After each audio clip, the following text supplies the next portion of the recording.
The millionaire CEO was dining alone until he saw his ex-wife with 4 identical children, begging for money on the sidewalk.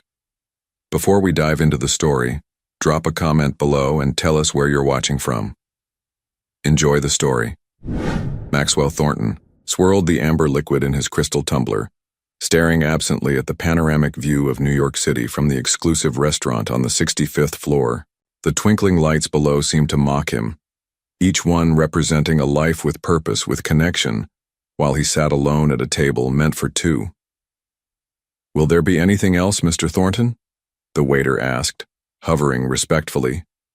"No, that's all," Maxwell replied, not bothering to look up. The waiter nodded and retreated, leaving Maxwell to his solitude, a state he had grown accustomed to over the past 6 years. At 42, he had built Thornton Enterprises into a financial empire that spanned 3 continents. His net worth exceeded $11 billion. By all measurable standards, Maxwell Thornton had succeeded beyond imagination. Yet as he sipped his 30-year-old scotch, he felt the familiar emptiness spreading through his chest. The same hollowness that greeted him each morning in his penthouse and followed him to his corner office with its imposing mahogany desk. His phone buzzed. Another message from Wallace, his identical twin brother and co-CEO. "The Singapore deal is locked. 8 figures.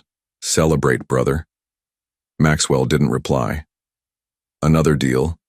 Another billion. The numbers had lost their meaning years ago. His mind drifted, as it often did in these quiet moments, to Victoria. Her smile, the way her eyes crinkled when she laughed, how she used to run her fingers through his hair when he was stressed. 6 years since their divorce, and still the wound felt fresh. "We want different things, Max," she had said that final day. "You want an empire. I just want a life." He had let her walk away, convinced that his ambition, his vision for Thornton Enterprises, was worth the sacrifice. Now, surrounded by everything money could buy, he wondered if it had been the greatest mistake of his life. A commotion outside the restaurant's floor-to-ceiling windows caught his attention. On the street below, a small crowd had gathered. From his elevated position, Maxwell could see a woman with a cardboard sign, her shoulders hunched against the cold autumn wind. Something about her posture, the tilt of her head, seemed hauntingly familiar. Curious, Maxwell moved closer to the window, squinting to see better in the dimming evening light. The woman turned slightly and his heart stopped. Victoria, his ex-wife, was on the street corner asking for money. Her once lustrous brown hair was pulled back in a simple ponytail, her clothes worn but clean. But what truly froze Maxwell in place wasn't Victoria's presence. It was the 4 small boys clustered around her, no more than 5 years old, identical in every way, identical to him. 4 perfect miniature versions of Maxwell himself, with his sharp jawline, his dark hair, his piercing blue eyes. 4 children who could only have been born after their divorce, yet bore his unmistakable features. The crystal tumbler slipped from Maxwell's hand, shattering on the polished floor. He barely noticed the commotion as waiters rushed to clean up the mess. His eyes remained fixed on the street below, on Victoria and the 4 boys. His sons. The sons he never knew existed. Maxwell abandoned his half-eaten dinner, leaving a $100 bill on the table as he rushed toward the elevator. His heart hammered against his ribs. The image of those 4 identical faces burned into his mind. "Sir, your coat," a waiter called after him, but Maxwell was already gone. The descent from the 65th floor felt eternal. Maxwell loosened his tie, struggling to breathe as questions flooded his mind. How could Victoria have hidden this from him? 4 children, his children, living on the streets while he accumulated billions. When the elevator doors finally opened, Maxwell sprinted through the lobby and out into the crisp October evening. He scanned the street frantically, terrified she might have disappeared. Then he spotted them half a block away. Victoria kneeling beside one of the boys, adjusting his worn jacket. "Victoria," Maxwell called, his voice breaking. She froze, her body tensing visibly before she slowly turned to face him. When their eyes met, Maxwell saw a flurry of emotions cross her face: shock, fear, and something that looked like resignation. Max, she whispered, instinctively drawing the boys closer to her. Up close, the resemblance was even more striking. 4 perfect miniature versions of himself looked up at him with curious blue eyes. One of them, slightly taller than the others, stepped slightly forward, his small chin raised in a protective gesture Maxwell recognized from his own childhood. "Are you okay, Mommy?" the boy asked, his eyes never leaving Maxwell. "Yes, Jaden," Victoria replied softly. "This is an old friend." Maxwell couldn't tear his eyes away from the children. "They're mine," he said. It wasn't a question. Victoria's expression hardened. "We should talk somewhere else." "How old are they?" Maxwell demanded, unable to contain himself. 5, she answered, her voice barely audible. 5 years. The math wasn't difficult. Victoria must have been pregnant when they divorced, when he had signed the papers without a second thought, eager to focus on expanding Thornton Enterprises. "Why didn't you tell me?" His voice cracked with emotion. Victoria glanced at the boys who were watching this exchange with confusion. "Not here, Max." "Mommy, I'm hungry," one of the smaller boys said, tugging at her coat. The simple statement hit Maxwell like a physical blow. His sons were hungry while he dined on Wagyu beef and expensive scotch. "Come with me," he said. "All of you, please." Victoria hesitated, uncertainty written across her features. Maxwell saw the pride warring with practicality in her eyes. "Just dinner," he added softly, "and then we'll talk." After what felt like an eternity, Victoria nodded. "Okay," she said, gathering the boys closer. "Just dinner." As Maxwell hailed a taxi, one of the boys, not Jaden, but another with a curious glint in his eye, looked up at him. "You look like us," the boy said simply. Maxwell's throat tightened as he met the child's gaze. "Yes," he managed to reply. "I suppose I do." Maxwell led Victoria and the Quadruplets to a small family restaurant 2 blocks away. He had instinctively started toward his usual high-end establishments before catching Victoria's warning glance and redirecting to somewhere more appropriate. Now seated in a corner booth with worn vinyl seats, Maxwell could barely focus on the menu in his hands. The 4 boys, Jaden, Wesley, Parker, and Bryce, sat across from him, devouring plates of spaghetti with the enthusiasm only hungry children could muster. Victoria sat beside them, barely touching her own food, her eyes constantly darting between Maxwell and her sons. "They're good eaters," Maxwell said awkwardly, searching for anything to break the tension. Victoria's lips twitched into a small smile despite herself. "They're growing boys." Jaden, the protective one, kept watching Maxwell suspiciously while methodically twirling pasta around his fork. Wesley, whom Maxwell was learning was the analytical one, studied Maxwell's expensive watch with obvious curiosity.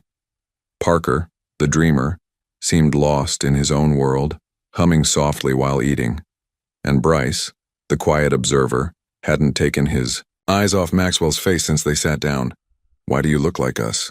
Bryce finally asked, his small voice cutting through the strained silence. Victoria paled. "Bryce, remember what we talked about asking personal questions?" Maxwell leaned forward slightly. "It's okay," he said gently. "Sometimes people look alike by coincidence." The lie tasted bitter on his tongue, but Victoria's grateful glance told him it was the right move for now. "Boys," Victoria suddenly said, "would you like ice cream for dessert?" The question successfully diverted the children's attention, and soon the waitress was taking their enthusiastic orders. When she left, Victoria turned to Maxwell. 5 minutes, she whispered. "I'll take them to see the fish tank by the entrance. That should give us time to talk." True to her word, after ice cream arrived and was quickly devoured, Victoria guided the Quadruplets to the large aquarium at the front of the restaurant. Maxwell watched them go, his heart clenching at the sight of his sons pressing their small hands against the glass, pointing excitedly at colorful fish. Victoria slipped back into the booth, her expression guarded. "Ask what you need to ask." "When did you find out you were pregnant?" Maxwell began, his voice low. 3 weeks after the divorce was finalized. And you didn't think I deserved to know? Victoria's eyes flashed. You made it abundantly clear what your priorities were, Max. The day we signed those papers, you were on the phone closing a deal before the ink was dry. That doesn't justify keeping my children from me, he countered, struggling to keep his voice down. I called your office, Victoria said, surprising him. 3 times. Your assistant said you were too busy to take personal calls. After the 3rd time, I decided our children wouldn't spend their lives being too personal for your schedule. Maxwell felt as if he'd been punched. He remembered his old assistant, the one who'd protected his time zealously during the company's expansion phase. I never got those messages, he said quietly. Victoria's expression softened slightly. Would it have mattered? You were building an empire, Max. That was always your dream, not a family. You don't know what I would have chosen, Maxwell said, his voice rough with emotion. Don't I? She sighed, glancing at the boys. When I found out they were quadruplets, I was terrified. I knew I'd need help, support, but I also knew what it would mean to tell you. You'd either reject us completely or try to control everything the way you always did with the business. Maxwell wanted to deny it, but couldn't. Control was his safety net, his way of ensuring success. They're my sons, Victoria. I've lost 5 years with them. And whose fault is that? She shot back, then immediately closed her eyes, regaining composure. I'm sorry. That wasn't fair. Maxwell looked at the 4 small boys, still fascinated by the tropical fish. What are their names? Tell me about them. For the first time, Victoria's expression warmed. Jaden is the oldest by 2 minutes. He's my little protector. Wesley is the thinker, always asking why about everything. Parker lives in his imagination. And Bryce? She smiled fondly. Bryce notices everything. I want to know them, Maxwell said firmly. All of them. I want to be their father. Victoria studied him. This isn't about writing checks, Max. Being a father means showing up day after day. I know, he said. And I will. Before Victoria could respond, the boys rushed back to the table, full of excitement about a pufferfish they'd spotted. We should go, Victoria said, gathering her worn purse. It's past their bedtime. Tomorrow, Maxwell said quickly. Central Park, by the Bethesda fountain. 2 o'clock. Please, Victoria. She hesitated, then nodded slightly. We'll see. As they left, Bryce turned back, his blue eyes, so like Maxwell's own, fixing on him with uncanny perception. Bye, the boy said softly, raising a small hand in farewell. Goodbye, Bryce, Maxwell replied, his voice thick with emotion. I'll see you tomorrow. Maxwell arrived at Bethesda Fountain an hour early, pacing nervously around the iconic Central Park landmark. He had barely slept, his mind racing with images of 4 identical boys who shared his DNA. During the night, he'd researched everything he could about raising children, about quadruplets specifically, about how to connect with kids who didn't know you were their father. The morning had been a flurry of activity. He'd canceled 3 meetings, ignoring Wallace's increasingly irate messages. For the first time in his adult life, Maxwell Thornton had put business second. When 2 o'clock approached, Maxwell found himself holding his breath, scanning every path for Victoria and the boys. What if she didn't come? What if she'd changed? Her mind? The thought sent a wave of panic through him. Then he saw them, 5 figures approaching from the east path. Victoria looked different in daylight, her brown hair catching golden highlights from the sun. She wore simple jeans and a faded sweater, but carried herself with the same quiet dignity he remembered. The boys bounded ahead of her, matching blue jackets making them look like a small coordinated team. You came, Maxwell breathed when they reached him. Victoria nodded, a tentative smile touching her lips. I promised we would. The boys stared, up at him with varying expressions. Jaden stood slightly in front of the others, his protective instinct on display. Wesley adjusted his small glasses, studying Maxwell like a science experiment. Parker bounced on his toes, clearly excited for whatever adventure the park might offer. And Bryce, quiet, observant Bryce, simply tilted his head as if trying to solve a puzzle. "Boys," Victoria said gently, "this is Mr. Thornton. He's going to spend some time with us today." "You can call me Maxwell," he offered, crouching down to their level. "Or just Max if you prefer." "Are you rich?" Wesley asked bluntly. "You have an expensive watch." "Wesley," Victoria admonished, but Maxwell laughed. "Yes, I am," he answered honestly. "But that's not the most important thing about me." "What is?" Parker asked, wide-eyed. Maxwell hesitated, caught off guard by the simple question. What was the most important thing about him? For years, he would have said his business acumen, his success. Now, looking at these four little faces, he knew the answer had changed forever. "I'm still figuring that out," he admitted. "Maybe you guys can help me." That seemed to satisfy them for the moment. Maxwell stood, meeting Victoria's surprised gaze. He hadn't planned to be so candid, but something about these children made him want to be better, more authentic. "What would you like to do today?" he asked the group. "Boats!" Parker exclaimed immediately, pointing to the small rental rowboats on the lake. "Carousel," Wesley countered. "Ice cream," suggested Bryce quietly. "The zoo has tigers," Jaden added, speaking directly to Maxwell for the first time. Victoria looked apologetic. "They rarely agree on anything." "Then we'll do it all," Maxwell decided. "We have all afternoon." The next few hours passed in a blur of activity. They rented a rowboat, Maxwell's expensive suit getting splashed as he awkwardly maneuvered the oars while four excited boys pointed at ducks and nearly tipped them over twice. They rode the carousel, the boys choosing different animals while Maxwell and Victoria stood side by side watching. "They seem happy," Maxwell observed. Victoria nodded. "They're resilient children. Things haven't been easy these past few years, but they find joy everywhere." "What happened, Victoria?" he asked quietly. "Last I heard you were working at that design firm." She kept her eyes on the children, spinning by on painted horses. "Life happened, Max. I was managing okay at first. My parents helped with the boys. Then they died in that car accident 3 years ago. Without their support, I couldn't keep up with childcare costs and work full-time. I lost my job, then our apartment. We've been staying in shelters, moving around."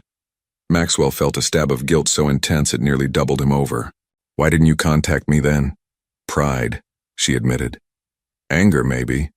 And fear that you'd take them from me. They're all I have." Before Maxwell could respond, the carousel stopped and the boys rushed back to them, cheeks flushed with excitement. "Ice cream now?" Bryce reminded them, his serious expression making Maxwell smile. As they walked toward the ice cream vendor, Bryce unexpectedly slipped his small hand into Maxwell's. The simple gesture sent a jolt through Maxwell's entire body. Connection, trust, the weight of a child's hand in his own. "I like your tie," Bryce said matter-of-factly. "Blue is my favorite color." "Mine too," Maxwell replied, his voice suddenly hoarse with emotion. When they reached the ice cream cart, the boys debated their choices with the seriousness of corporate negotiations. Finally settled with their cones, they found a bench near the fountain. "Do you have kids?" Wesley asked Maxwell between licks of chocolate ice cream. Maxwell glanced at Victoria, who gave an almost imperceptible nod. "No," he answered carefully. "I don't." "That's sad," Parker declared. "Everyone should have kids. They're fun." "Yes," Maxwell agreed, his throat tight. "I'm beginning to see that." As the afternoon light began to fade, Victoria reluctantly announced it was time to leave. The boys protested, but their drooping eyelids betrayed their exhaustion. "Can we see Max again?" Parker asked, yawning. Victoria looked at Maxwell, a question in her eyes. "I'd like that very much," Maxwell said. "If it's okay with your mom." "We'll see," Victoria replied. But her smile held more warmth than before.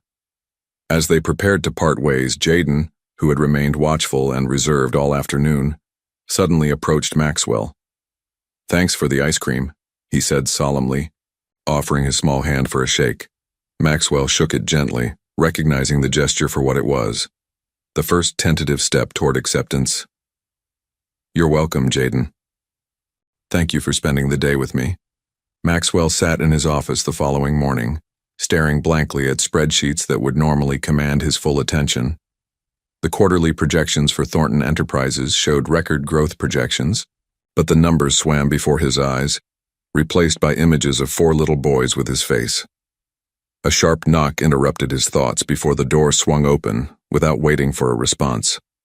Wallace Thornton strode in, identical to Maxwell in appearance, but radiating a completely different energy.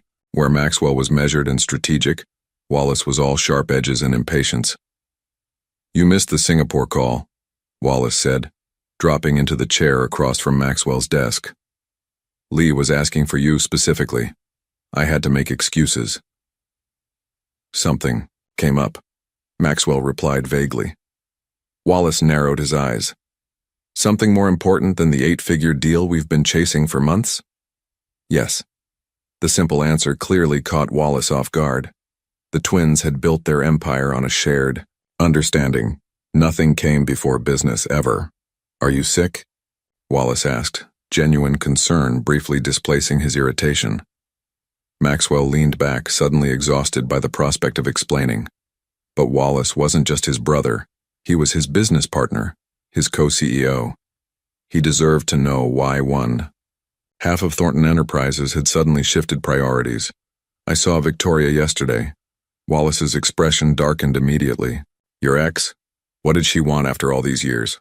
Money, I assume. She didn't want anything. I saw her by chance. Maxwell paused, then added quietly, She has children, Wallace.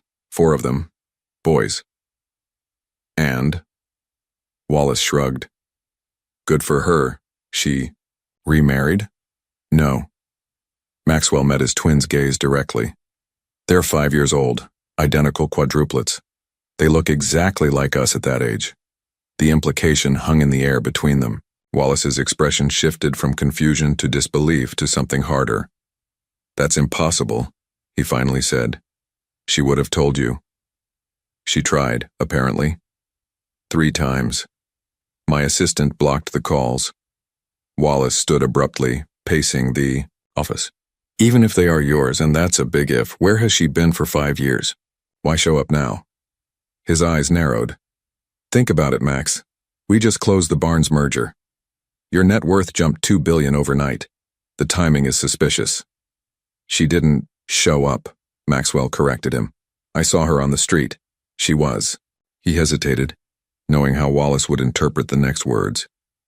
She was asking for money. They've been struggling. Wallace let out a humorless laugh. Of course she was. This is textbook, Max. She hides these kids for years, waits until you're at your wealthiest, then conveniently falls on hard times. It's not like that, Maxwell insisted, an unfamiliar anger rising in his chest. You didn't see them, Wallace. They're living in shelters. Victoria lost her job, her parents died, and you're falling for it, Wallace interrupted, his voice sharp. 5 minutes with her and you're already making excuses.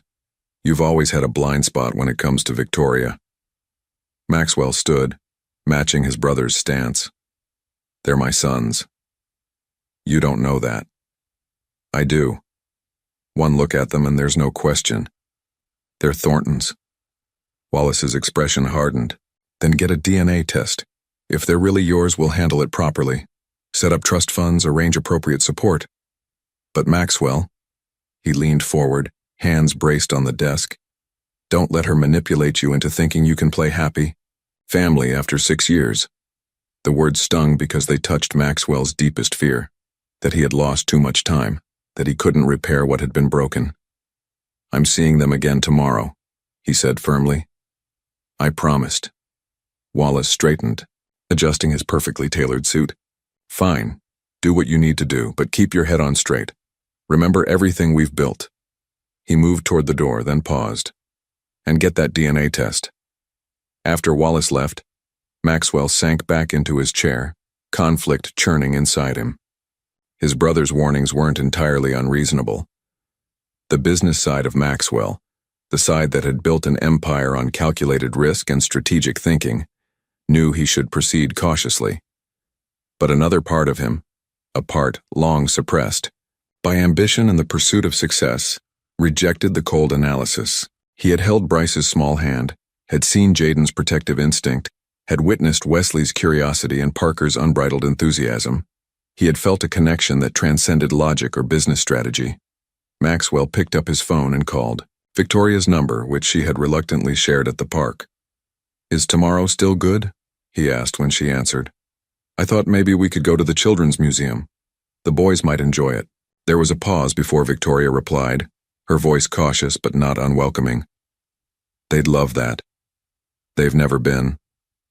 "I'll send a car," Maxwell offered, then caught himself. "Or I could meet you there, whatever you prefer." "We'll meet you there," Victoria said firmly. 10 o'clock? Perfect. As Maxwell hung up, he noticed a text from Wallace. "Called our lawyer. Custody arrangements need to be airtight if confirmed. Don't promise anything yet." Maxwell set the phone down without replying. For the first time in their shared business, history, the brothers were approaching a situation from completely different angles. Wallace saw potential liabilities, legal complications, threats to the empire they'd built. Maxwell just saw his sons. The Children's Museum was awash with color, sound and movement, a cacophony of childhood joy that would normally have overwhelmed Maxwell Thornton. Today, however, he barely noticed the chaos as he watched his sons, race from exhibit to exhibit with unbridled enthusiasm. "Look, Max, I'm making a tornado," Parker called from the weather station, his small hands manipulating air, currents that swirled inside a tall tube. "That's impressive," Maxwell replied, genuinely amazed at how quickly the boys had warmed to him. He had expected resistance, especially from protective Jaden, but children, he was learning, possessed a remarkable capacity for acceptance. Victoria stood nearby, arms crossed but with a softness to her expression that hadn't been there during their first encounters. "They've never had anyone else show interest in the things they love," she explained quietly. "Their teachers are too overwhelmed with full classrooms, and we don't have extended family." Maxwell felt a familiar pang of guilt. "They should have had me." "Yes," Victoria agreed simply, without accusation. "They should have." Wesley appeared suddenly, tugging at Maxwell's sleeve. "The robot exhibit is opening. Can we go? Please?" "Of course," Maxwell nodded, surprised at how natural it felt to be consulted on such decisions. As they made their way through the museum, Maxwell found himself cataloging each boy's distinct personality. Jaden approached every exhibit methodically, reading instructions before engaging. Wesley asked questions constantly, his mind processing information at remarkable speed. Parker dove in head first, all imagination and instinct. And Bryce, quiet Bryce, observed everything, his brothers, the exhibits, and most keenly, Maxwell himself. "You have the same frown," Bryce commented as they examined a display of simple machines. "What do you mean?" Maxwell asked. "When you're thinking hard," Bryce demonstrated, furrowing his brow in perfect imitation of Maxwell's expression. "Like this. Mommy says I look serious like a little old man." Maxwell laughed, a genuine sound that surprised even him. "My father used to say the same thing about me." "Your father?" Bryce's eyes widened. "You have a father?" The innocent question struck Maxwell silent for a moment. Of course, in Bryce's world, fathers were abstract concepts. People other children had, not him and his brothers. "I did." Maxwell recovered. "He died when I was in college. Your age, though, I look just like you." Bryce seemed to consider this carefully. "Was he nice?" Maxwell hesitated. Richard Thornton had been many things, driven, ambitious, demanding, but nice was rarely a word associated with him. He had pushed his twin sons relentlessly, instilling in them the cutthroat business instincts that later built their empire. "He taught me a lot," Maxwell answered diplomatically. "But I think—" He looked around at the boys, engaged and happy. I think I'd like to be a different kind of father than he was. Before Bryce could follow up with another disarmingly perceptive question, Parker appeared, face flushed with excitement.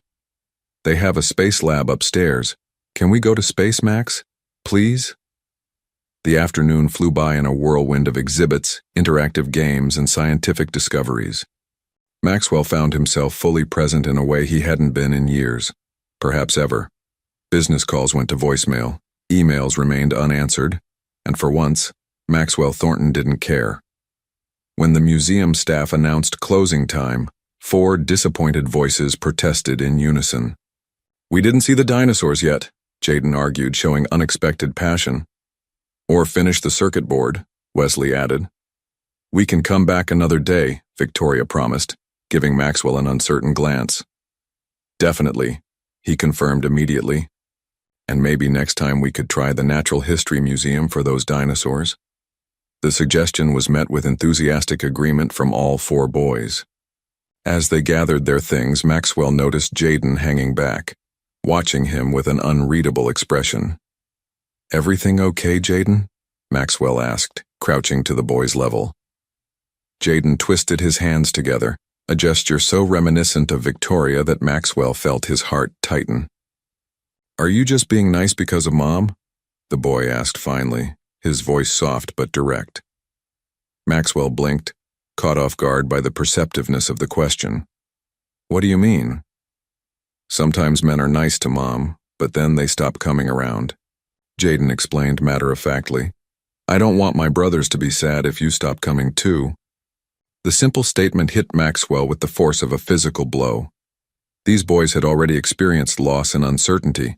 They'd watched their mother struggle, had moved between shelters, had seen potential relationships begin and end.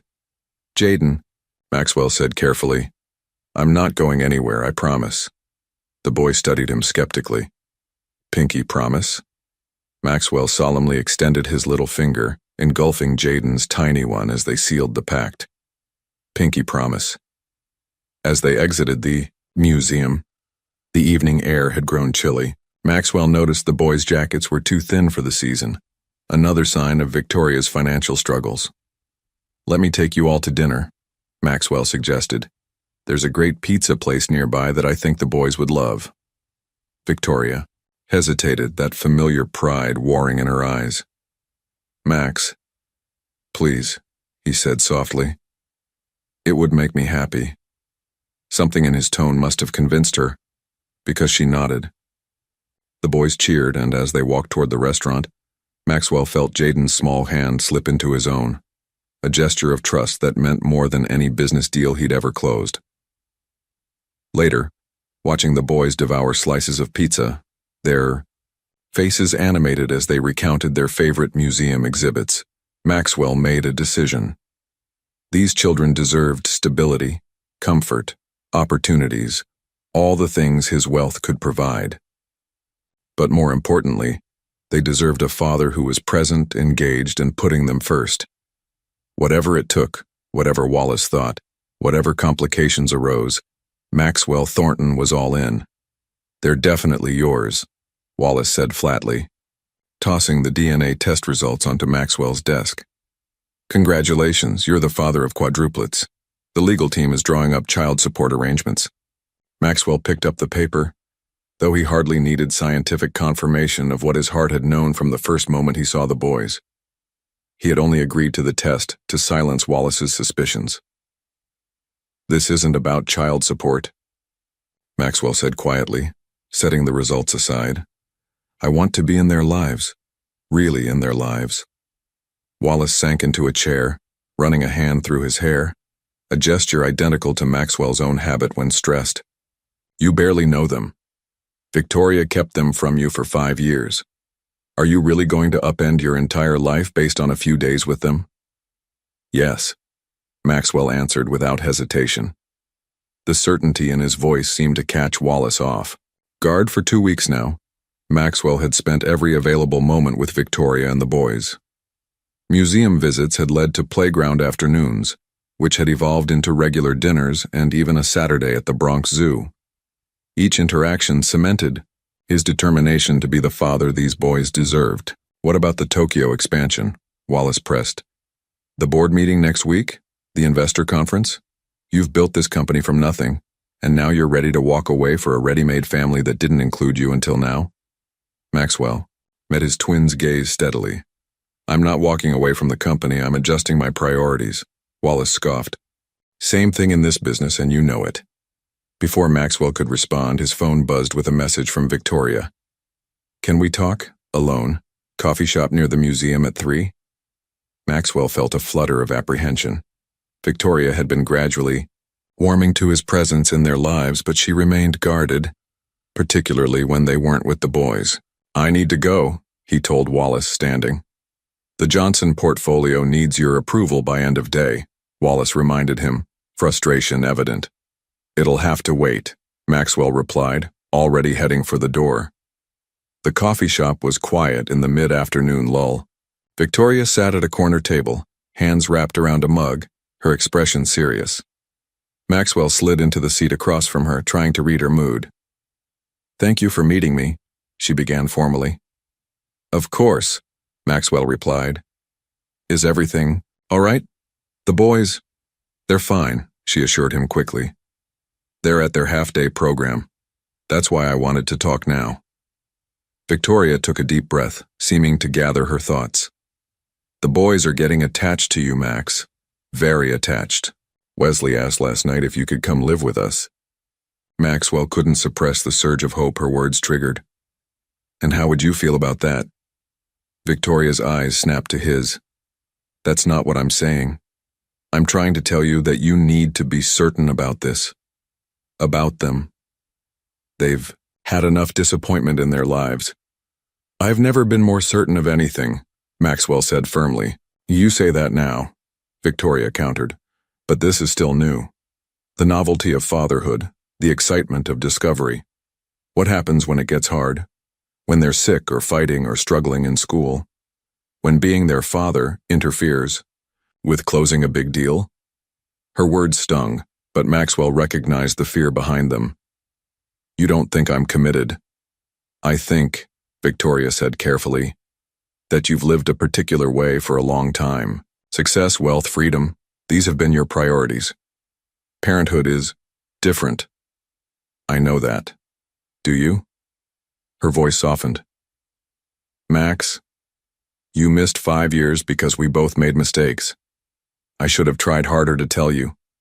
You should have been more accessible, but we can't change that now. No, Maxwell agreed. We can't. But I can change what happens next. Victoria studied him, her expression unreadable. The boys need stability, they need promises kept. They need a father who shows up not just when it's fun and easy, but when it's hard and messy. I want to be that father, Maxwell insisted. I want to know everything, their favorite foods, their nightmares, their hopes. I want to help with homework and teach them to ride bikes and be there when they're sick.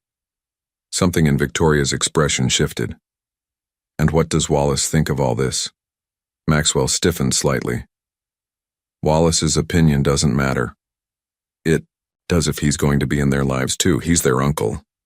Wallace is adjusting to the idea, Maxwell admitted.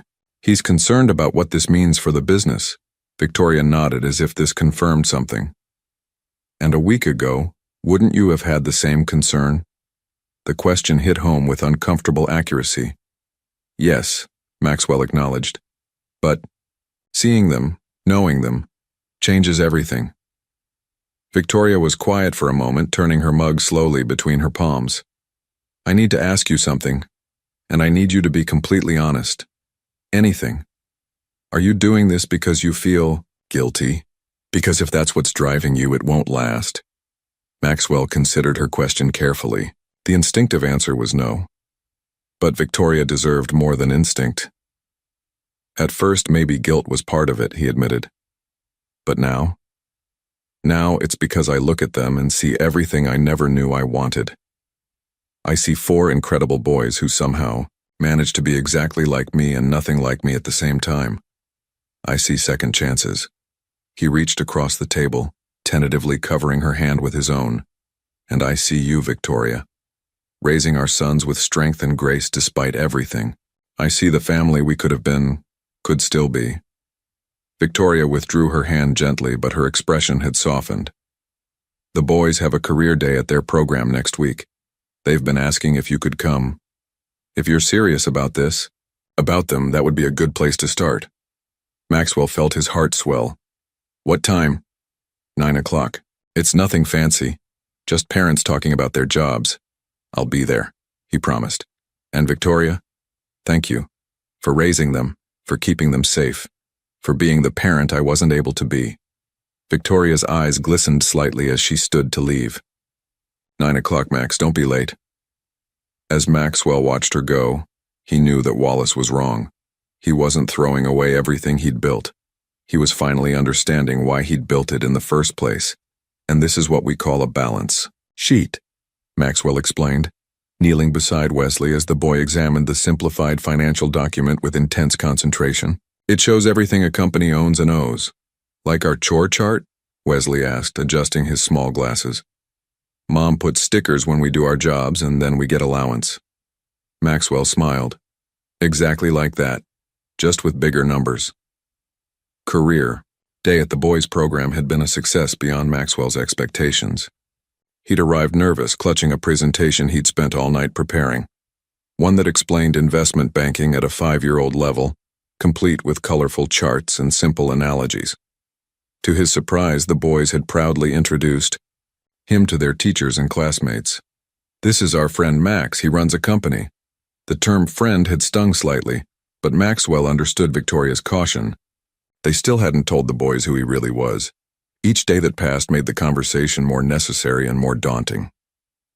Can we have mac and cheese tonight? Parker asked, bouncing on his knees beside Maxwell. The boys had insisted he stay for dinner after Victoria picked them up from their program. If that's what you'd like, Victoria replied from the kitchen of their small apartment. The place was clean but sparse, with second-hand furniture and walls bare except for the boys' artwork. Maxwell had offered financial help multiple times, but Victoria remained resistant, accepting only his contributions to the boys' education fund. I can help, Maxwell offered, rising from the floor where he'd been surrounded by curious boys and financial documents. Victoria looked surprised but nodded. You can grate the cheese. Working side by side in the tiny kitchen, Maxwell found himself studying Victoria's profile. The past few weeks had softened the tension between them, replacing it with something more complicated. Not the love they once shared, but perhaps the foundation for a different kind of relationship, one built around their sons. You were good with them today, Victoria said quietly, stirring the pasta. Wesley wouldn't stop talking about assets and liabilities afterward. Maxwell chuckled. He's brilliant. They all are. They get that from you, she acknowledged, especially Wesley. He's been taking things apart since he could hold a screwdriver, trying to understand how they work. And Jaden's leadership, Parker's creativity, Bryce's observation skills, they're all such distinct people despite looking identical. Victoria smiled, a genuine expression that transformed her face. It was terrifying when they were babies. I couldn't tell them apart for weeks. I used color-coded socks. The casual mention of their infancy hung in the air between them, another reminder of all Maxwell had missed. Before he could respond, Jaden appeared in the kitchen doorway. Is dinner ready? We're hungry. 5 more minutes, Victoria promised. Go wash your hands and get your brothers to do the same. Jaden hurried off, and Maxwell heard the immediate sounds of brotherly commands being issued. He's going to be a CEO someday, Maxwell observed, just like his father. Victoria gave him a sidelong glance. Is that what you want for them? To follow in your footsteps? I want them to be happy, Maxwell answered honestly, whatever that means for each of them. Dinner was a chaotic affair, with 4 excited boys talking over each other, sharing stories from their day, and occasionally flicking macaroni when they thought no one was looking. Maxwell found himself laughing more freely than he had in years. The weight of Thornton Enterprises temporarily lifted from his shoulders. After dinner, the boys begged Maxwell to read their bedtime story. Victoria hesitated only briefly before nodding her permission.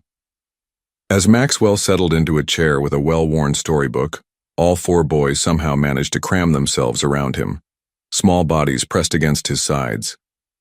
This one's my favorite, Parker announced, pointing to a story about a dragon. Mine too, Maxwell agreed, surprised to find his voice thick with emotion. By the third page, Bryce had fallen asleep against his shoulder, and Parker's eyelids were drooping. Maxwell kept reading, his voice soft, acutely aware of the trust these small humans had placed in him.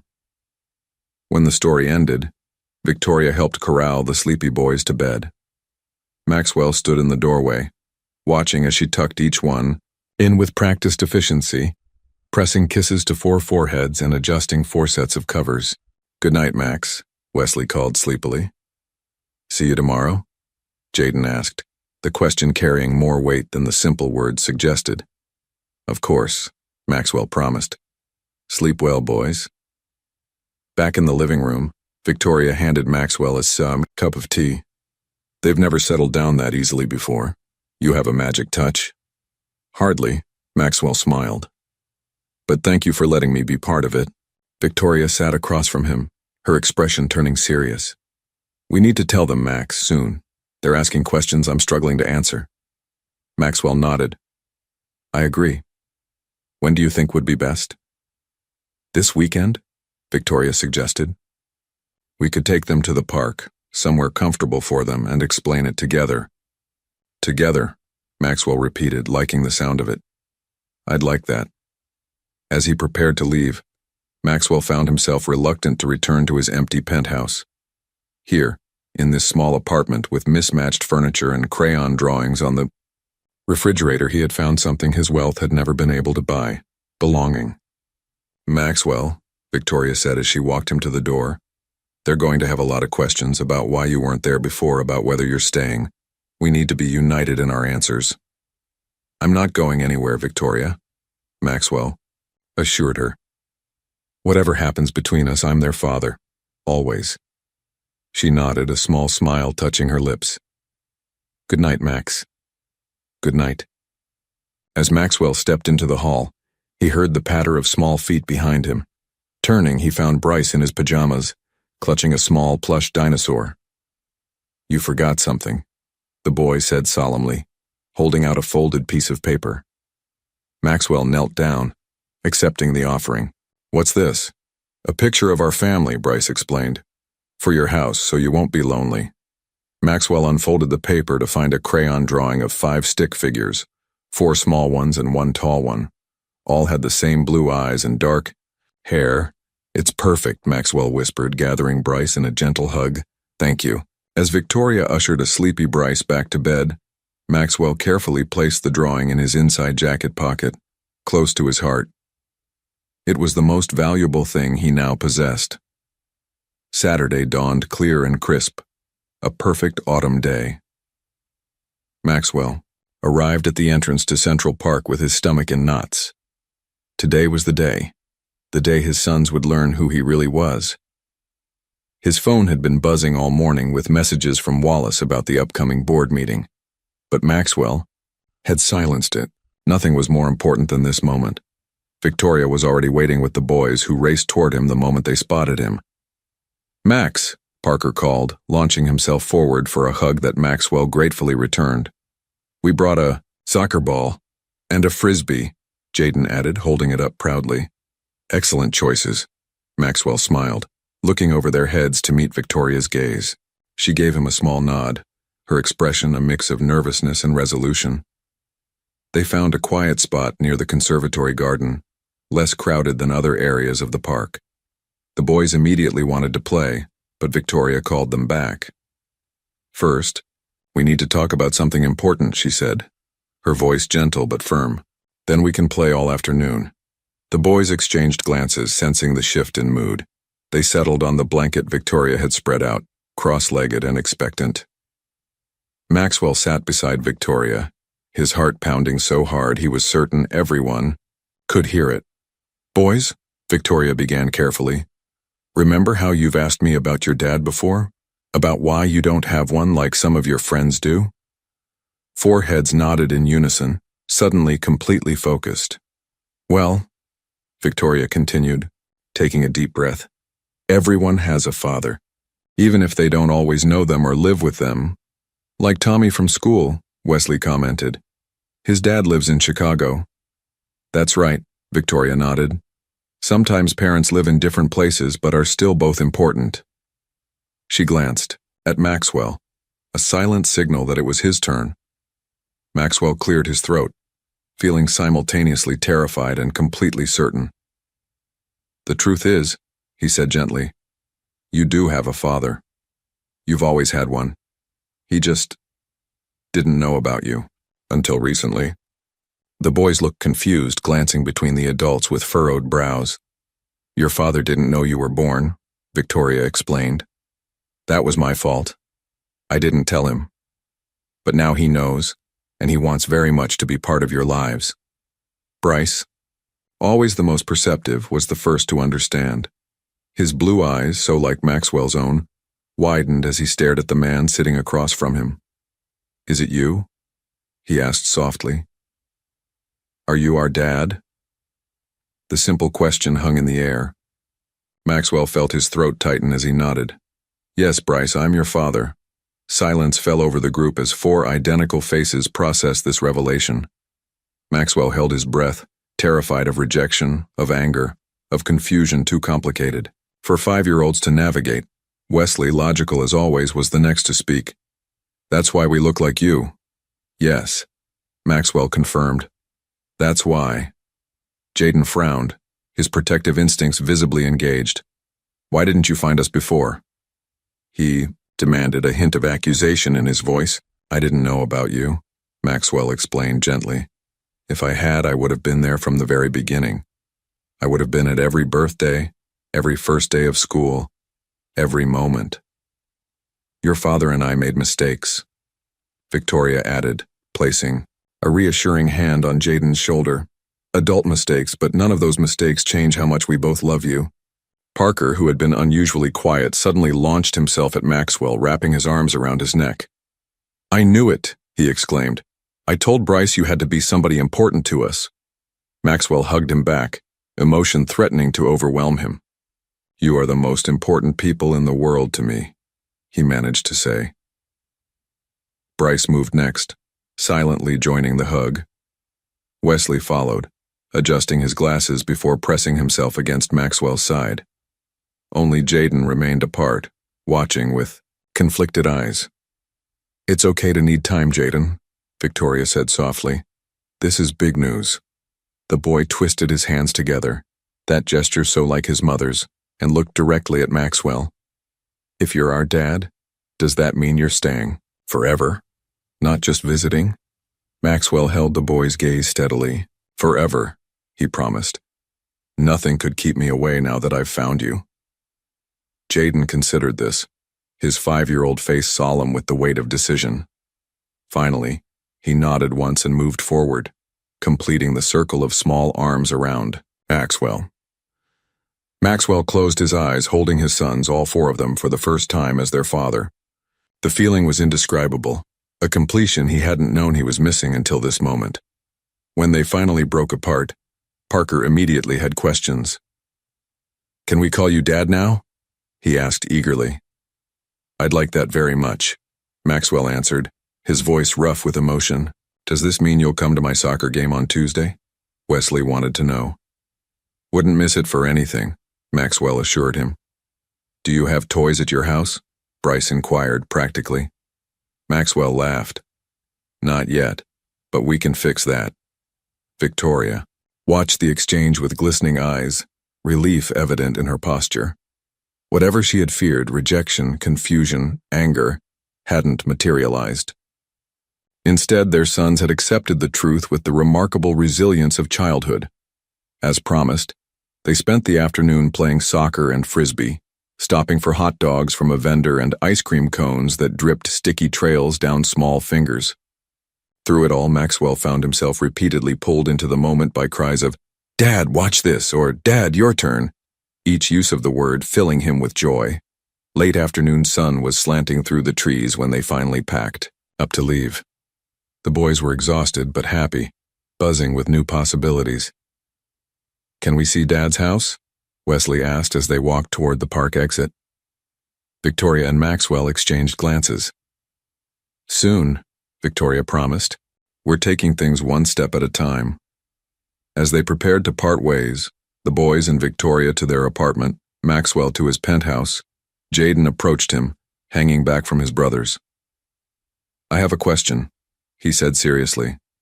Since you're our dad, does that mean you and Mom will live together like Tommy's parents do after his dad moved back from Chicago? Maxwell knelt to meet Jaden's eyes, acutely aware of Victoria hovering nearby. I don't know what the future holds, Jaden, he answered honestly, but I do know that your mom and I both love you more than anything, and we're going to work together to take care of you no matter what. Jaden seemed to accept this answer, nodding solemnly before rejoining his brothers.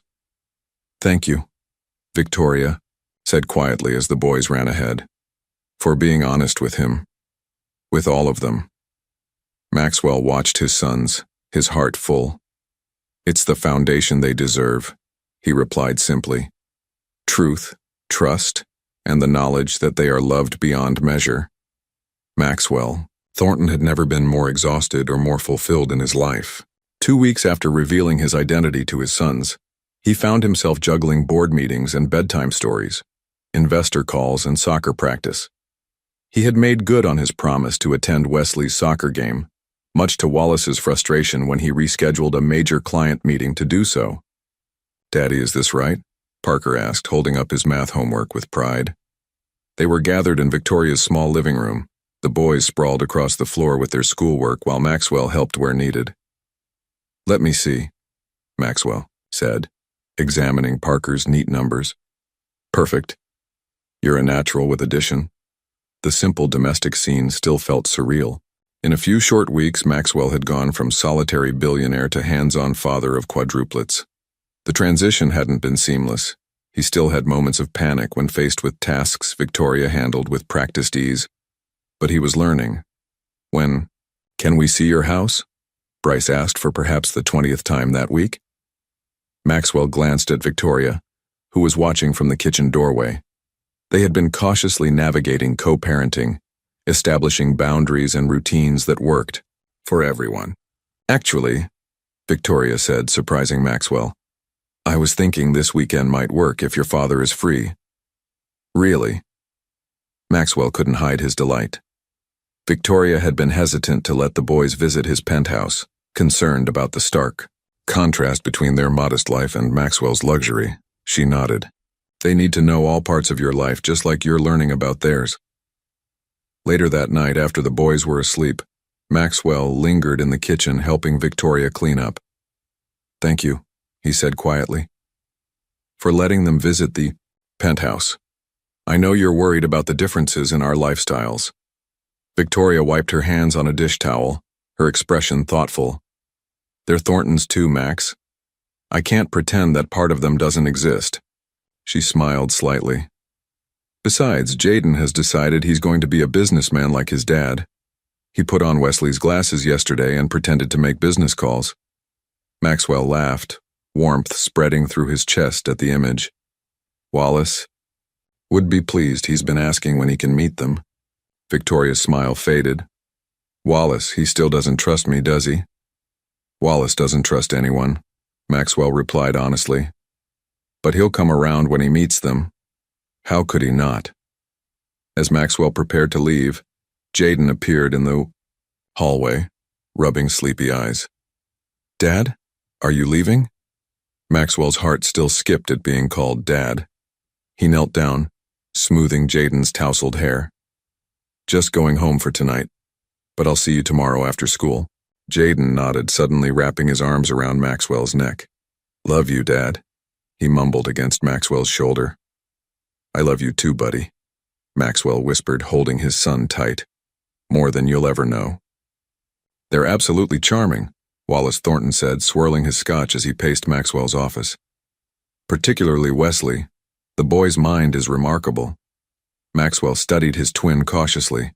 Wallace had finally met the quadruplets during their weekend visit to the penthouse, and his reaction had been surprisingly positive, on the surface. They liked you too, Maxwell replied. Bryce hasn't stopped talking about Uncle Wallace's magic tricks. Wallace smiled thinly. Children are easily impressed. He set down his glass with precision. Have you considered my proposal regarding their education? Phillips Academy has an exceptional elementary program. They're 5, Wallace, and they're settled in their current school. A public school in Brooklyn, Wallace scoffed. Hardly befitting Thornton heirs. Maxwell tensed. Victoria and I make decisions about the boys together. Ah yes, Victoria. Wallace's expression darkened. Tell me, brother, have you considered that she might be playing a longer game? First custody, then marriage, then half the company? That's enough, Maxwell snapped. Victoria isn't after my money. Wallace's phone buzzed. He checked it and smiled. We'll see. My investigator just delivered his report on your ex-wife. You might find it illuminating. Maxwell stared at the folder Wallace had left on his desk, his hand hovering over it without touching, as if it might burn him. Inside were the illuminating findings Wallace's private investigator had uncovered about Victoria. Part of him wanted to throw it away unopened. Another part needed to know. The door to his office opened and his assistant appeared. Mr. Thornton, the board is waiting in the conference room. Mr. Wallace says they can't delay any longer. Maxwell nodded absently, his focus still on the folder. The Tokyo expansion meeting, the one he'd helped plan for months, was starting without him. Meanwhile, he'd promised to attend Bryce's art show at school in 30 minutes. His phone buzzed, with a text from Victoria. The boys are so excited you're coming, Bryce has been watching the door. In that moment, clarity washed over Maxwell. He stood, straightening his tie, and left the folder untouched on his desk. Tell the board I won't be attending, he told his shocked assistant. Family emergency. And tell Wallace he can handle the presentation himself. As Maxwell walked out, choosing his sons over the empire he'd spent decades building, he felt lighter than he had in years. Some choices he was learning weren't really choices at all. You missed the most important board meeting of the quarter to attend a kindergarten art show? Wallace stood in Maxwell's penthouse doorway, his identical face contorted with rage. The Tokyo investors are reconsidering. Maxwell remained calm. Bryce won first place for his drawing. The theme was my family. He drew all of us, including you. Wallace's jaw tightened. While you're playing happy family, I'm left saving our company. He thrust the investigator's folder at Maxwell. You should know what she's doing. Maxwell opened it reluctantly. Inside were photos of Victoria meeting with a lawyer, copies of custody paperwork being prepared, seeking full legal custody of the Quadruplets. She filed these the day after I met the boys, Wallace said. Still think she's not after your money? Maxwell studied the documents, a cold feeling spreading through his chest. Then he noticed the date stamps and something clicked. These are from 3 weeks ago, Maxwell said slowly. Before I told her I wanted to be in their lives permanently, Wallace scoffed. So she never filed them, Maxwell realized. She was protecting the boys until she knew I was serious. Any mother would have done the same. The brothers locked eyes, decades of shared history, but vastly different priorities between them. Choose, Maxwell, Wallace finally said. The company or them. You can't have both. I choose them, Maxwell said without hesitation, watching shock register on his twin's face. And if that means stepping back from Thornton Enterprises, so be it. The days that followed were transformative. Maxwell restructured his role at the company, delegating responsibilities and reducing his hours. Wallace remained coldly professional, but the rift between them was evident to everyone. When Maxwell showed Victoria the custody paperwork that Wallace had uncovered, she didn't deny it. I was scared, she admitted. You appeared out of nowhere after 5 years. I needed to protect them. I understand, Maxwell replied, surprising himself with how sincerely he meant it. I would have done the same. They created a formal co-parenting agreement together, one that acknowledged both their rights and responsibilities. Maxwell helped Victoria find a job at a respected design firm and a better apartment, always careful to support without overwhelming. One evening, as Maxwell pushed the boys on swings at a playground near their new home, Wallace appeared unexpectedly. He watched silently for several minutes before approaching. Wesley has your analytical mind, he observed quietly. And Jaden? He reminds me of us at that age. Maxwell nodded, sensing an olive branch being extended. They need their uncle, Maxwell said simply. If he's willing to be a part of their lives on their terms, not his. Wallace's expression softened almost imperceptibly. I might be able to manage that. The backyard of Maxwell's recently purchased Brooklyn brownstone was transformed into a wonderland of streamers, balloons, and 4 identical 6 signs. The Quadruplets' birthday party was in full swing, with children running and shouting in the afternoon sun, while parents chatted nearby. Maxwell stood at the grill, expertly flipping burgers while keeping one eye on his sons. Careful, Parker, he called as the most adventurous of his boys climbed higher on the playset. Parker gave him a thumbs up without slowing his ascent. Victoria appeared beside Maxwell, carrying a tray of condiments. He'll be fine. They all have your stubbornness. And your resilience, Maxwell added with a smile. The past year had brought changes no one could have predicted. Maxwell had relocated from his Manhattan penthouse to Brooklyn, just 3 blocks from Victoria's apartment. Thornton Enterprises continued to thrive, though Maxwell's role had evolved to allow him to be home for dinner with his sons most nights. Wallace, to everyone's surprise, had become a devoted uncle, showing up regularly with educational toys and taking a special interest in Wesley's budding interest in business. Uncle Wallace is teaching me about stocks, Wesley announced proudly, adjusting his new glasses as he approached the grill. He says I can start my own portfolio when I'm 7. Of course he does, Victoria laughed, ruffling Wesley's hair. As the party continued, Maxwell found himself watching Victoria. She was flourishing at her new design firm, regaining the confidence that had drawn him to her years ago. Their relationship had evolved too, not romantic, but a deep partnership built on mutual respect and shared love for their sons. Later, as the boys gathered around their cake, Maxwell caught Victoria's eye across the candle glow. She smiled, and something unspoken passed between them. After the guests departed and the boys were occupied with new toys, Maxwell took Victoria's hand and led her to a quiet corner of the yard. These past months have taught me what truly matters, he said softly. Not wealth or power or business success, but family, connection, love. Victoria nodded. The boys are thriving with you in their lives. We all are. Maxwell took a deep breath. I'm not asking for a reunion or making assumptions, but I'd like us to consider a future where we could be a more consolidated family. For the boys, and maybe for us too. Victoria's eyes glistened in the fading light. I think, she said carefully, that might be something worth exploring. From the patio door, 4 identical faces watched their parents with hopeful smiles. See? Bryce whispered to his brothers. I told you our birthday wish would come true.